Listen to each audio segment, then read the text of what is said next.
there's 500 everywhere. Over here there's 500, over there's 500. I'm pretty certain that's a city in Italy. So essentially you have two methods of opening the door, either with the button or with the latch right here.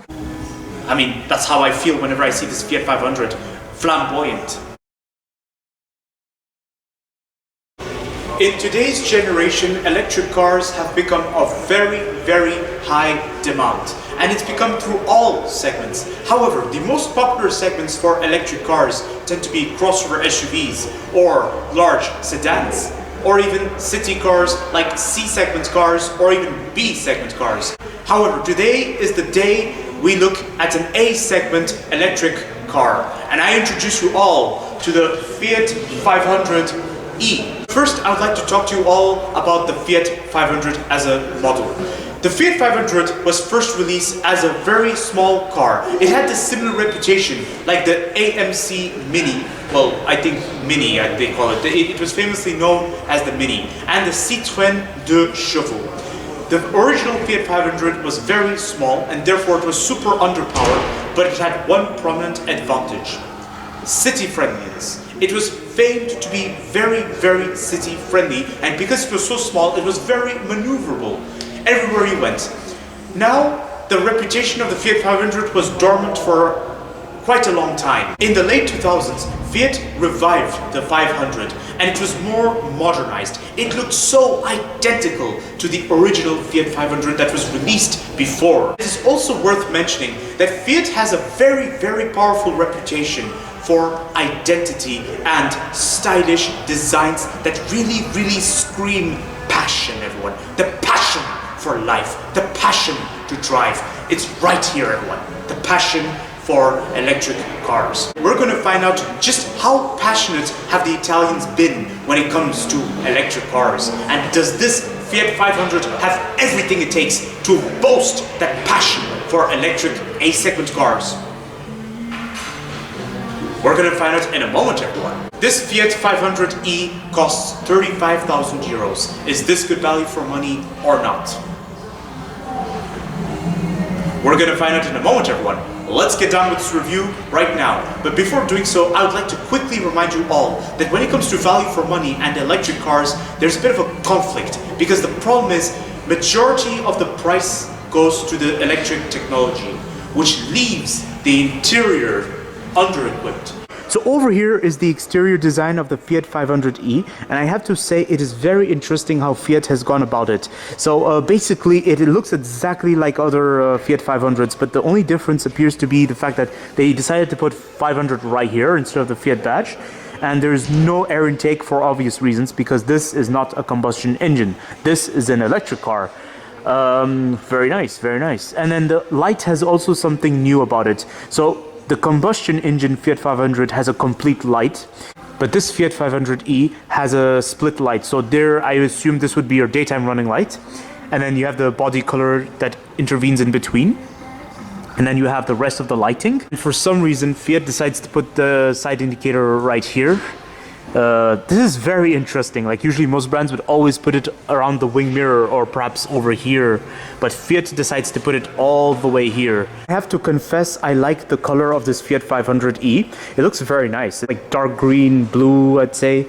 It's like greenish, bluish, I'd say. It's like a blend. It's very interesting. And then I like this nice bit of chrome on the side. Oh yes, everyone, you get this to remind you that this is a Fiat 500e. These are the wheels of the Fiat 500e, and they look very, very nice. I like this. In fact, this wheel has always been with Fiat for quite a long time, everyone. Especially with the 500, with the Fiat 500. So it's very good how they've gone about it. And I like this design because it looks like something from the 1970s or 1960s. I've noticed a lot of Fiat 500 patriotism happening on this Fiat 500e. Like, for example, there's 500 everywhere. Over here there's 500, over there's 500. It's just everywhere, which is good. But then at the same time, do you really need to be reminded all the time there's 500? Oh yes, everyone. Over here is the rear of the Fiat 500e. Looks absolutely stunning. It really has a strong sign of identity. In fact, this particular design over here is very, very typical of the Fiat 500. It's always been with the Fiat 500. Just instead of the Fiat badge, they put Fiat in this manner these days. So it looks actually quite good and it looks modernized. With the badge, it would always date quickly. Whereas with this sort of design, it looks like it's something that's built to last longer. And because this Fiat 500e has a sunroof, this whole thing can fold down, everyone. So it looks like at the rear, you have a two-tone color. So you have the black fabric over here, everyone, for your sunroof. And then you have the body paint right here. Whilst exploring the exterior of this Fiat 500e, I was absolutely stunned. But at the same time, I noticed some questionable aspects. The first questionable aspect I'd like to remark is that for a price of 35,000 euros, and let alone an A segment car, there wasn't any parking sensors at the front at all, guys. Now, for parking sensors to be at the front can be debatable, especially for an A segment car, guys, but then for a price of 35,000 euros, I was expecting something a bit more. Another questionable aspect I would like to remark is that you get this bit of trim right here, this bit of grille, which has no purpose whatsoever. Another questionable aspect I would like to remark is the absence of rear parking cameras, everyone. No rear parking cameras, but you do get rear parking sensors. Now, visibility from the driver's seat should be fine, especially let alone the small size of this Fiat 500e. But for a price of 35,000 euros, I was expecting a little bit more. But then again, A segment car, everyone. Now it's time to explore the interior of this Fiat 500e, but before doing so, I'd like to first remark something about the door of this Fiat 500e. So first of all, you open the door like this. They have a different handle. One thing to remark is that the door is extremely long. Like, look at this. These doors are very long, so you just have to be careful, especially when you're parallel parked in the city. Now, before entering the interior of this Fiat 500, let's just quickly admire the seating. I like this fabric seat, everyone. It looks very good. The design is absolutely stunning. I like the blend of themes. So first of all, you have this linear design over here, especially with the lining stitching over right here. And then you have just the gray fabric right here and right here. And then along with the gray fabric, you have a piping of copper. I like the color. It looks like copper to me. It's quite nice. The same color for the 500 written right here. Very good. I like it. See, it looks very good. So over here is the interior of the Fiat 500e. Oh, looks very nice. Looks very much identical to the Fiat 500, but with prominent differences. So it's quite interesting how they've done it. Very good, very good. I see some passion towards this interior. First of all, this looks very classic. I like the steering wheel, and then I also like how you get this sort of dashboard, everyone. I mean, the instrument cluster. Look at this. It's so cute. Oh my goodness. I like it. Another cute thing I've noticed, everyone, is that you get a design right here. I don't know which city that's supposed to be. Please excuse me, everyone. But I'm pretty certain that's a city in Italy. And it looks beautiful by the looks of it, and it's so cute how they've done it. I mean, this is kind of like a reminder for you, everyone, that this car is built for the city. Over here, you have your transmission, very simple, and it's all with buttons. Very nice. Over here is all your climate controls. And over here, you get your infotainment system, and right here, you get your center lock button. And then right next to the driver's seat, you get some additional controls, so something for EV mode, and then you get your volume control right here, isolated from the infotainment system. Not bad at all. It's not bad. It's quite good. And then you get your 12-volt socket right here. You get your USB point right there. Oh, and you get an extra USB point right there as well. And you get this nice gap between the driver's seat and the passenger seats. A prominent advantage of this interior I've noticed about the Fiat 500e compared to the other Fiat 500 is that everything is logically laid out. Everything is good. You see, everything is at its appropriate location. Because at the Fiat 500, where it had the buttons and circles right here, and right there, it was very classy. It was very good. But it had buttons laid at random positions. Like, for example, the fog light, which is right here, everyone. These are all the lighting controls. In the Fiat 500, the combustion engine version, the fog light controls are right here for some reason. So in the terms of practicality, I'm not really expecting much in this A segment car, but I see some good solutions over here. So you get these storage spaces over here. Over here, you get a cup holder. And then over here you get a nice bit of storage, which is as good as it has to be. And then you get a nice glove box over here, which is as deep as it has to be for its own segment, although I believe it's deeper than most cars I've been in. It's quite nice. I'm very impressed with how they've done this glove box. Now, because this door is very long, Fiat has taken advantage of the door for storage. So over here you get some extra storage. Over here you get some storage as well. It cannot fit a big water bottle, but I can see it can fit a small water bottle. There's enough space for one. And then you get extra pocket right here. You can put some things in there, or you can just use it as a door handle, simply like I'm doing right now. And I like this bit of fabric right here. The fabric is good. It looks durable and everything. Over here you get your mirror controls and your window buttons. Believe it or not, this time Fiat decided to go all modern, that they decided it was necessary to have a button right here to open your door. Well, why not? Okay. See? That's what I'm talking about. Otherwise, Fiat has the latch right here for some reason to open the door. So essentially, you have two methods of opening the door, either with the button or with the latch right here. This has to be the first time I've ever seen two methods of opening a car door. I mean, why wasn't it, like, why not keep things a bit simple? Like, why, yeah. I mean, to be honest, I think it would have been better if they stuck to the original latch, like the Fiat 500, which was right here. It looked like something classic. But then, to have this and then to have that, yeah. I perceive this as a bit questionable, but then again, it's debatable, everyone. It can be perceived as innovation, but then, yeah. Now, speaking of questionable aspects about the interior of this Fiat 500, whilst exploring the interior, I was impressed with how everything looked classic and at the same time modernized. So it's very nice. I really like this. And by the way, this was very cute. But the questionable aspect I would like to remark is just for a price of 35,000 euros, there's something's missing, I feel like, especially for storage solutions. This whole area over here has no purpose whatsoever. This could have been easily used as a drawer or some extra storage solution. And no storage solution here either, anyone? And then also, yes, I mean, there's so many places that had potentials, I see. Like, for example, this could have been used as storage, but no. It's just a beautiful trim that has only one purpose, and that is the aesthetics, the design. Another aspect I found rather questionable is that for a price of 35,000 euros, there's no heated seats whatsoever. No heated seats. I cannot find it. And over here, it's confirmed there's no heated seats and no heated steering wheel. So sometimes I'm asking myself, is the 35,000 euros really for the electric technology? Because, yes. Another questionable aspect I've remarked is that there's no electric seating adjustment, everyone. For a price of 35,000 euros, you have the manual seating adjustment underneath right here. Another questionable aspect I've just remarked, and that is a similar problem I've noticed with the Abarth 595, I believe. It had the hood latch was not very easy to use. It was not very easy to spot at first. It took me 5 minutes to realize the hood latch was there because I was looking everywhere for it. And there's even a sign here marking the hood latches underneath there, but you see, it's not very straightforward like most competitors. And whenever you want to access the rear, you just have to pull this latch right here. And you have access to the rear, everyone. Now, the rear space is small, but it's normal for an A-segment car.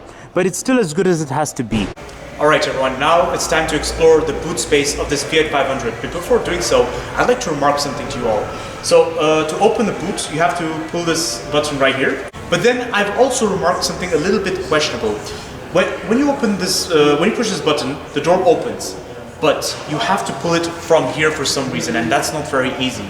So, I have to push it with a lot of difficulty. So what I suggest you do, so for example, to pull it like this, it's not so easy. What I suggest you do is you pull this button, alright? Just pull this button, okay? Now, gently pull the door open and try to put your hand underneath the door from here. Alright, so, like this. And then, lift it up. That's how I believe you should open the rear door of this Fiat 500. Otherwise, there's no way of opening that door easily with this, with the pulling from above.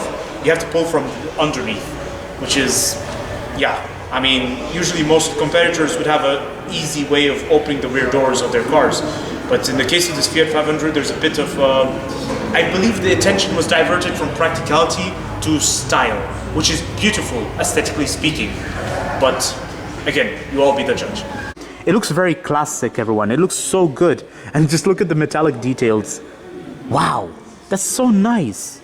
I think this actually pairs very well with the classic theme of the Fiat 500. It looks very good. It feels like I'm in the 1970s or 60s. And over here is the boot space of this Fiat 500e, everyone. Don't be surprised if it's small, because this is very typical for an A-segment car. In fact, compared to many A-segment cars, I believe this boot space is one of the largest I've ever seen, contrary to what I was expecting. Now, the problem with the boot space doesn't really lie with the space inside. The space inside is very good, but the space from outside, the entrance is rather small, right? Like this. Put a big luggage in there or something. I believe it's going to be a bit difficult to put it inside from here. So again, you all be the judge, but I believe in terms of practicality, A-segment cars are not the king of practicality. They're not the best segments when it comes to practicality solutions. Here's my conclusion about the Fiat 500e. I have to say that this Fiat 500e is a very promising debut for Fiat. It's right next to me, everyone, an A-segment Fiat 500. I believe Fiat has taken a very brave decision to do this, because not many car manufacturers in the automotive industry have executed this decision as yet. Now, for a price of 35,000 euros, is this Fiat 500e good value for money or not? You know what, everyone? I believe this Fiat 500e is good value for money. It's not the best, but I'm not about to say it's okay value for money. I think it's good value for money. And do you know why I believe it's good value for money? Because I believe Fiat has preserved the desirability, but it's taken it to a modern level, everyone. It's taken it to a level of today's generation. What is today's generation? Today's generation is high demand for electric cars, and Fiat has realized this, and they worked around it, and it's right next to me, everyone, the Fiat 500e. However, the reason why I believe it's not the best value for money is because I did see some equipments missing inside, and for a price of 35,000 euros, there won't always be inclinations for, especially when there's equipments missing. Yes, it can leave something questionable behind. But then at the same time, I believe most of the value lies in the electric technology underneath that bonnet, and also in how beautiful this Fiat 500e looks. And also the amount of Italian passion that's been demonstrated right here.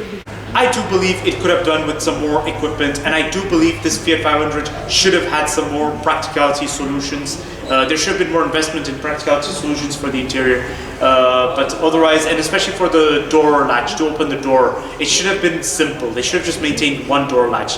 Why do you need two solutions to open the door? That's also something I find odd, because because to make those door latch, it has production costs. So therefore, what Fiat has done is essentially they've paid more for production cost of the door latches, the door solutions, and that amount of money could have been invested in storage solutions, perhaps, for the interior of this Fiat 500e. But then again, it's debatable if it's questionable. Some of you may like it. So you want my opinion of this Fiat 500e? Oh, I love it!